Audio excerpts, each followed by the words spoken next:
Hi everyone, Chug-a-Dug-Dug here with Rhyme Signatures, the nerdiest music review this side of Chug-a-Dug-Dug-Dug, Chug-a-Dug, Chugga-Chugga, Chug-Dug.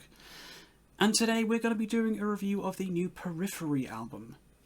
Periphery 5, Djent is not a genre.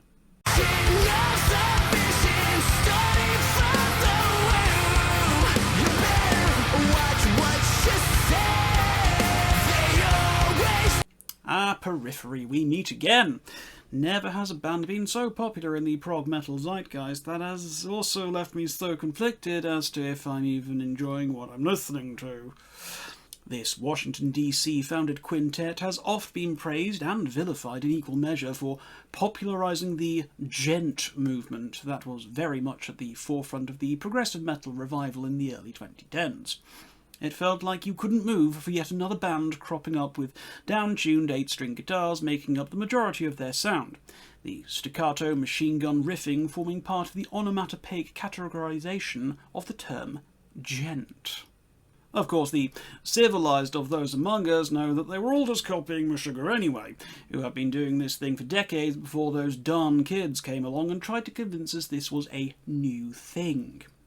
But Periphery were definitely amongst the more popular of this new wave of chugging riff guitar playing. Alongside similar stalwarts Tesseract, they took the prog metal world by storm and gave a whole new generation an appreciation of being able to make a stank face to some gnarly breakdowns whilst crab walking in the mosh pit. Now, I've seen Periphery live a whole bunch of times now, and I can tell you with no hesitation or doubt in my mind, these guys can play. They are extraordinarily talented, not only technically, but also they really know how to amp up a crowd. Some of the most entertaining and lively performances I have been to have involved Periphery, and watching their die-hard fans get lost in a frenzy the second the opening notes to tracks like Have a Blast or Icarus Lives kick in is an endless source of secondary hype by osmosis. Now, I've kind of always been sort of on the fence with the band though, especially when it comes to sitting politely at home, sipping my cup of Darjeeling and listening to nasty breakdown after nasty breakdown through a pair of headphones.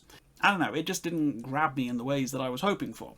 Call it snobbery, elitism, or anything else you fancy, but the non-stop assault on the senses had me finding it challenging to sit through an entire record without needing to take a break. And then there's the subject of the vocals. Oh boy, yes. Spencer is easily one of the most divisive vocalists of any modern progressive metal band. I've heard both defense and offense against him in equal measure. Personally, I think he's a phenomenally gifted vocalist, but there are at times aspects of his delivery that just don't quite sit right with the music I'm listening to. All just personal opinions, of course. I think his growls and his harsh vocals are amongst the best in the business, but his cleans are, just a little bit too nasal and top 40 for me. But hey, every new record from a band is an opportunity to rewrite the rulebook and come at the listener with a whole new bag of tricks. Where does Djent is not a genre fall? Is this more of the same that the band have become known for, or do they truly put the progressive in progressive metal this time round? Honestly, it's a little bit of both. When I was first listening to this record, it sounded very much like the same old Periphery. You've got the highly technical riffing, machine gun drumming, powerful harsh vocals interspersed by boy band vocals, and I started to resign myself to the fact that Periphery had once again pulled the lever and got the familiar conveyor belt rolling, putting out another competent but perhaps unremarkable record that would probably lose me after about a half hour listening. But the more I listened to Djent is not a genre, the more I started noticing things. Elements that I had previously glazed over had started reaching the surface and showing themselves off to my delicate little ears. The biggest stepping stone that this record appears to have implemented is substantial sections of film score quality instrumentation and composition.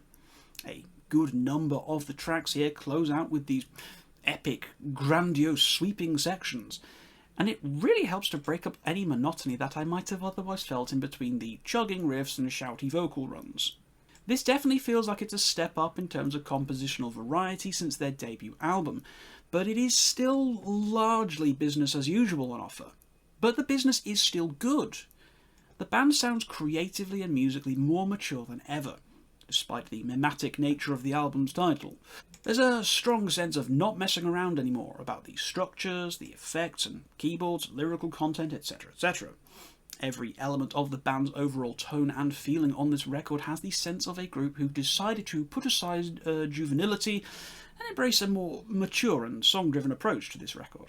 As such, this definitely feels like it is my favourite release from the band, but I can imagine that some long-term fans might begrudge some of the changes made, some of the stylistic shifting, etc sort of stuff. But for someone like me who's always kind of been on the fence about how I feel about Periphery, I've by and large enjoyed this record a lot. But it's not without what I feel are some fairly significant shortcomings that I'll get to in a minute. But let's talk about the good first, as this definitely outweighs the bad. For those unfamiliar with Periphery, what you can expect from the band is metal with a capital M. Guitar showboating and extreme vocal rubber banding is the order of the day here. This is not music for a casual listen and definitely benefits from being played loud and proud. Djent is not a genre definitely still subscribes to this model. Album opener Wildfire lets you know exactly where the band has been coming from since their earliest days. It's immediate, powerful, and a perfect representation of the band as a whole. It's a far easier track to digest than 2019's Hail Stan, which opened with the nearly 17-minute long Reptile.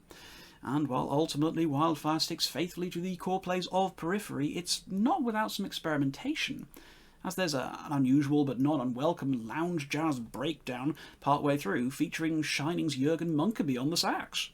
It's a lot of fun, and it serves as a really nice way to break up the action and remind you that at their core Periphery are considered a progressive metal band for a reason. As someone who admittedly gets easily fatigued by their music, I found this to be a very welcome interlude in an otherwise fun but kind of paint-by-numbers kind of track. Now, I'd mentioned previously that a few tracks end with these orchestral numbers, and we see our first evidence of it here. It sounds lush and full, and really shows off the production of the album beautifully. We then segue into the three-hit combo of Atropos, Wax Wings, and Everything is Fine! And it feels like Periphery are really picking up steam. The sheer relentlessness of the music on this three-song run is astonishing, and really shows off the band's musical capabilities, as well as just how good they've gotten at writing catchy riffs and punishing breakdowns designed to give the listener the stankiest of all stank faces. When we reach the fifth track, though, Silhouette, I feel my enthusiasm for the album start to wane a little bit. And when I say a bit, I kind of mean a lot. I just don't like this song. There's no easy way for me to sugarcoat this, so I'll just come out and say it. To my ears, at least, this just isn't a good song. Look, I appreciate a stylistic shift or a break in an album to help manage the flow of things as much as the next person. But what I did not want or need from Periphery is this chart-topping song that just feels completely at odds with the band's style and identity. If they want to make this kind of music going forwards, then, cool, you do you. But please, keep it out of the main albums. Even when taking on its own merits and viewed out of context of the record, this is a plodding, uninteresting diversion on a record that better manages the need for levity within individual moments on the tracks that exist here already.